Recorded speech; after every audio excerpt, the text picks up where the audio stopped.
everyone, to People on Dating. I'm your host, Will Morales. And for those of you who are tuning in for the first time, this podcast is about the ups and downs of dating and how to navigate through it. Today, my guest is Anthony Canapi, who is the visionary leader for the LGBTQPIA plus dating, relationships, and mental health wellness, championing connection, authenticity, and healing in every facet of his work. An award-winning LGBTQ plus dating expert, Anthony is the founder and CEO of two groundbreaking matchmaking companies, Man Matchmaking and Transcend Matchmaking. Anthony, thank you so much for being on People on Dating. How are you? I am great. Thank you so much for having me, William. Listen, it's a pleasure. Anybody that's an expert in dating, I'm always humbled that they come onto my little podcast. So thank you so much. Again, thank you for having me. I'm excited to be here. No, it's my pleasure. So Anthony, tell us a little bit about yourself. What was that journey like to start those two companies? What was that aha moment? Yeah, so fun fact for everyone to know, we're in 2026 now, so doing the math, oh God, math. I know.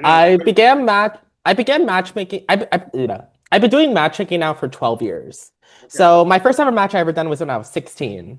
So you can do the math with how old I am now. Right. But what happened was that it was the rise of the dating apps. And scary fact for people to know when the dating apps, because everyone knew back in the day you had dating websites and dating services, but not really dating apps. But what happened was that scarily enough, you only had to be like 13 years and older to download the dating app until it was 2016 when they raised it to 18 plus. And me and my best friend at the time, being the 16-year-olds and being dumb and silly, we were like, let's create dating profiles. And then I remember my friend, she is a cis hetero girl at the time. You know, she showed me her profile and I looked at it and I was like, I'm gonna be honest with you. I don't think this is a good profile. To be honest, it's quite shitty. So I remember I was at her house that day, and I remember we did like a photo shoot in her backyard. I remember I was doing the swiping for her, and she was like, Anthony, I don't like that guy. I'm like, I don't care. I'm swiping right on him. And then it turned out like we swiped right on this really great boy at the time. And then what happened was they matched and then chatting, of course, on the dating app at the time. It then went to exchanging Skype when Skype was a thing once upon a time. And then Skype turned into sending each other Snapchats. And then they met in person and they dated for a period of time. So that was like my first ever match at 16. And then, of course, going to college, I went to school at Cal State LA for film and media studies. And then I was doing a media internship at a time where I then met my mentor, who is a celebrity matchmaker in Beverly Hills. And she was very much so saying, like, yeah, this is a service that I do, and I work with top-notch people. And during that same time, I was exposed to a TV show called Millionaire Matchmaker with Patty Singer. And I was like, oh, you could pay money and make money from this? And I've been basically doing this for free. And then I remember at the time when I was doing this media internship, my mentor, then boss at the time, was like, we're looking for an intern. Like, sign up if you think you're a right fit. And I told myself, I was like, okay, if I get this internship and if I am good at it, I'm going to commit myself and do this. And I was under her wing for 6 years. Oh, wow. But what I found was that, and she was perfectly clear with me about this. She was like, I'm not going to work with gay people. It's not my realm. I'm not familiar with it. I'm not going to touch that dating whatsoever. And being in West Hollywood, William, and just the gay scene here, there's not really a matchmaker here doing any form of matchmaking. We unfortunately had Grinder, Hinge, Sniffies. We don't really have any authentic connections. So I took a leap of faith and I said, you know what? 2021, 2022 of that year, I said, I'm going to put in my 6 month notice and I'm going to try and do this on my own. Right. And I want to serve my community, which is the gay men community, because I want to do what I do, which is making authentic, meaningful connections, but now to my own community of gay men. And I'm happy to say for 4 years now, I've been going strong since 2022. And I have a strong team of 10. That strong team of 10 are all gay men, and we just want to make those authentic connections. And since then, I've made from 16 up until I'm going to be 28 this year, I've made almost like thousands, matched thousands of singles, set up like thousands of dates. I have a lot of people who got into relationships. Last year was one of my bigger successes. I matched 84-year-old to his now husband. And that was my biggest success because he was at a place where he very much so was content with being single, and he was like happy if he sadly passed away single. And I was very fortunate to make a match to where now he is happily in a marriage now. So Wow, that's some journey. Oh, Anthony, I want to go back to your friend. When you found her a partner, even though they dated for a short while, what was it about that guy that you saw that she didn't see? Because that's pretty interesting. So I feel like when I was making that match at the time, and granted, I was 16, I was still fine-tuning my craft, you can say. I liked that he was very active. And my best friend at the time, she was a volleyball player, he was a basketball player, and he was very active. He looked like he was fit. And my best friend at the time, she's very fit. And she loves being a nerd and he loved Pokemon. And it was like, oh, there were dynamics that I felt like it just worked. Nowadays, there's a lot of different elements and traits and characteristics that I match. But when you're 16, and you think your gut is telling you, like, this would be a good guy that I should match with my best friend. That was the main thing I was thinking at that time. Gotcha. So let's talk about best man matchmaking. Like, how did that idea come about? And before we get there, I wanted to ask you too, Anthony, because about dating apps. I'm not a fan of it personally, because ghosting and things like that. So I try to meet women organically, whatever I can. But are apps still the way to go? Because I know you do matchmaking. Because for people that don't know much about matchmaking, if you could talk about that, obviously. But it seems that people are relying on apps, and matchmaking, I think, is much better because at least you could know the person. Did my question make any sense at all? No, I think I got a general sense of it. I do say when it comes to online dating, I think it's one of the primary ways people meet other potentials who are looking for a romantic partner, right? Right. It has been shown by multiple studies, like there are large scale data across different nations, not only the United States, that, relationships form online. There's a lot of hardship, because what you're really doing is you're making a connection with a photo and you're making a connection with text and you're relying on algorithm to trust that it can match you to great guys. And the problem is that nowadays there are these dating apps that are promoting marketability, but marketability with accessibility with pricing. So what I mean by that is like now if you want a full grander scale, if you want to put yourself out there, you got to pay a good chunk of money. But it's not really about putting yourself out there. It's more about sustaining the app itself and more about gaining sales instead of actually making those meaningful connections. And because of that, now it's making people become very much so problematic and compulsive when it comes to dating app use. Because now they're just like, oh, if I want to like say ABC, but now I want to say DEF, I'm going to pay money for DEF, even though there's nothing really guaranteed. You're just guaranteeing more data to be shared and not really guaranteeing the quality of the person who you really are.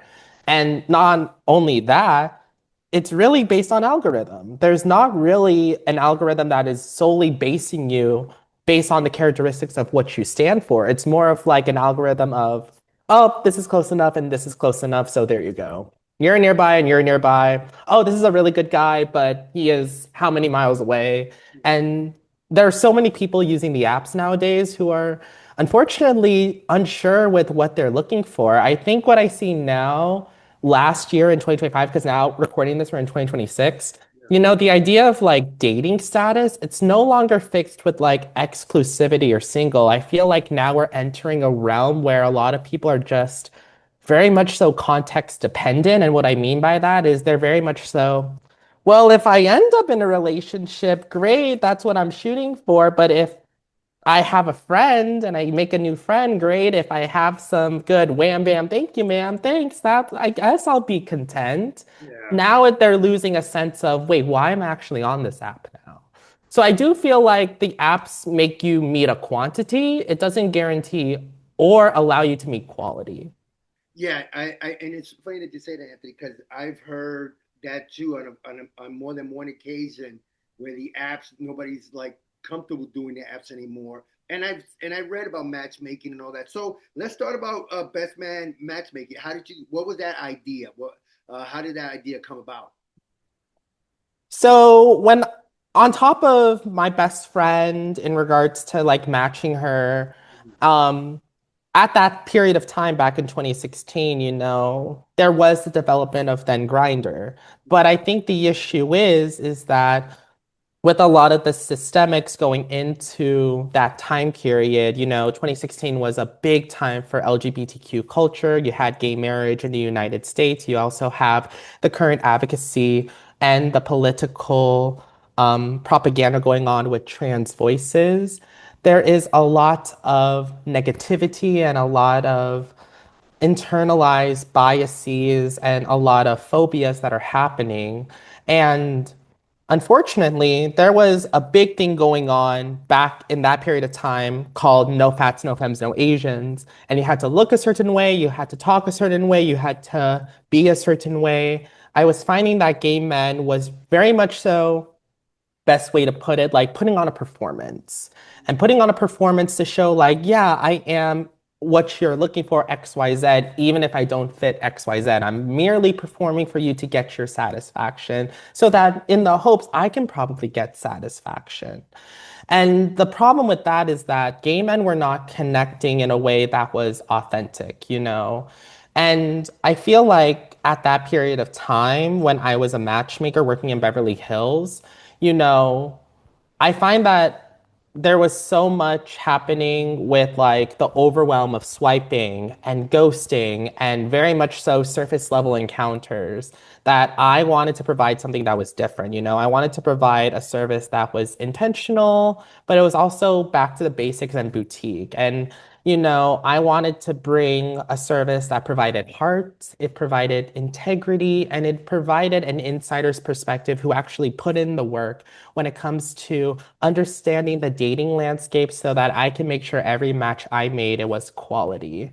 And everything was hand selected, I don't rely on algorithms. I don't rely on my clients making a profile. I do all the work for them so they don't have to. It's all tailored, it's all private, it's all deeply aligned with their relationship goals. And every match is vetted. Every match has been on either a phone call, a Zoom call, or I met them in person. And every detail is considered from hobbies and interests, marriage, kids, even sexual compatibility in the bedroom, something that only the LGBT community has to vet out. And the big important thing I wanted to make when I created Best Man is I didn't want it to be a numbers game. I wanted to be a dating journey for them to come out of dating knowing who they are and understanding that they're unique and they are qualified to attract someone that is just the same. No, I like how you put, you put the profile together yourself. I don't know how and your team find the time because I can imagine how many people you have on the site. So, is there a criteria if somebody wants to get on the Best Man matchmaking site? Let's say, is there a criteria that you are looking for, or is it more, come one, come all? How do you, you know, pick the quality if that makes sense? Yeah, so at the very least, all that I ask, regardless if you're a paying client or if you're a free member, all that I ask is you are a serious gay, bi, trans, or queer man who's serious about looking for something long term. Okay. Because I have declined people who have told me criteria that it doesn't make our alignment. For example, like, hey, I'm looking for sex, or hey, I am a significantly older or younger person looking for a significantly older, younger type of person, and that's all that I'm looking for. I don't care about personality, or I don't care about physicality. I care about more of the what's the word I'm looking for? More of the greed of the compatibility.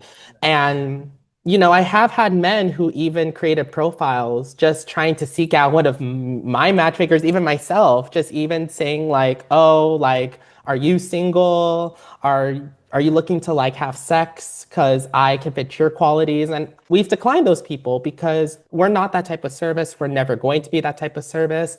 Again, we just want to match quality people with quality people, and it starts at the core. And funnily enough, the biggest thing that I see, because one of the questions I do ask is, why are you seeking a matchmaker now? A lot of them say, I'm tired of the apps. I'm tired of the apps. I'm tired of the swiping. I'm tired of the ghosting. I'm tired of just making conversation, starting at hello and just getting ghosted. And it just goes back to that. A lot of the men just want to meet other quality guys that are just seeking the same.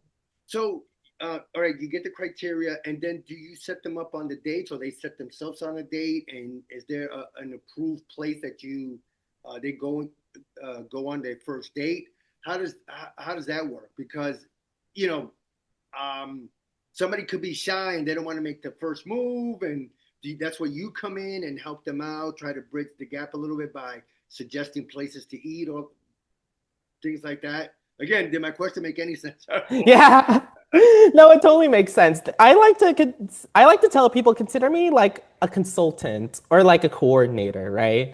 So I essentially do all like the middleman things in regards to I will take your profile that I'll create for you, I'll introduce it to the match, and I'll say, hey, I'm working with this great guy, he's XYZ, would you like to meet him? And if they want to meet him, I circle back with my client and say, hey, this match wants to meet you. He's XYZ, like what you're looking for. Do you want to meet him? And if both men agree to meet each other, I set up the first date. So I'll set up like, I'll reach out to both men and I'll say, what availability? Are you available Friday, Saturday, Sunday night?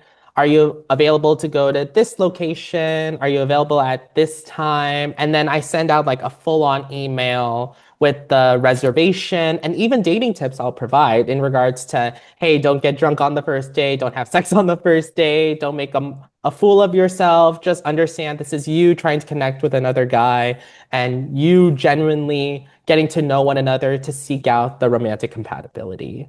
And then the next day, I circle back with them via text or email, and I just simply ask them, hey, how'd the date go? And then they basically get on a call with me, and we basically talk about, yeah, this is how the date went, and then figure out if they want to continue seeing each other or if we're going to continue with more matches. Okay, all right.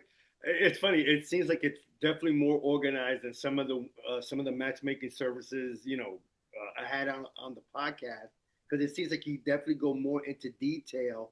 And is in this day and age, people talk about age gap dating, right? Mm. Somebody might be 60, somebody might be 30. Does that come into play with best man matchmaking? Because some guys might want someone younger, vice versa. So how does that come into play?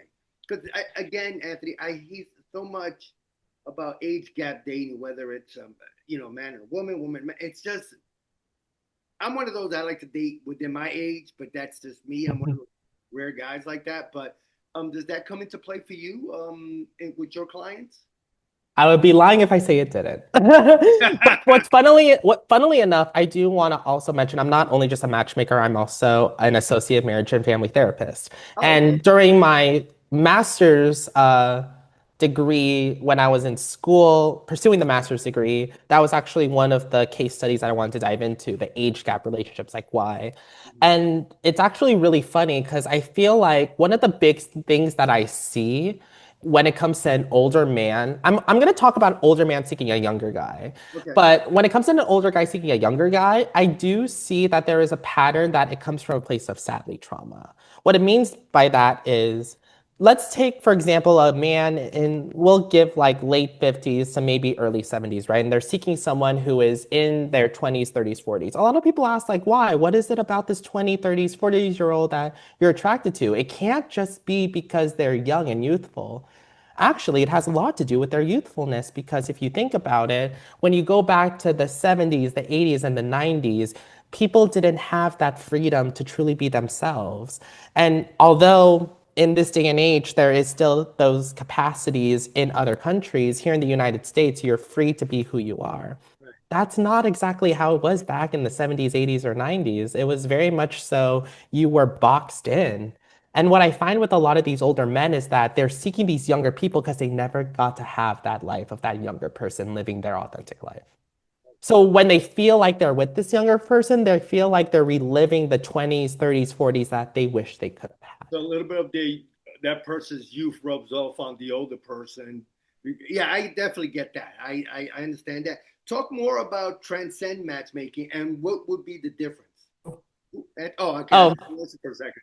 yeah. So do you want to repeat that part? You said the youthfulness rubs off. Yeah, I'm saying though, because like I notice, whenever I hang out with younger friends, some of the youthfulness rubs off on me a little bit, and I feel more like alive and things. So I definitely get that. In dating, that's a different story. But I'm just talking about in terms of just like hanging out, even if for like 15 minutes with coworkers and things like that. So I could see that maybe for an older person, having someone younger, a little bit of the youth rubs off. So that's what I was saying.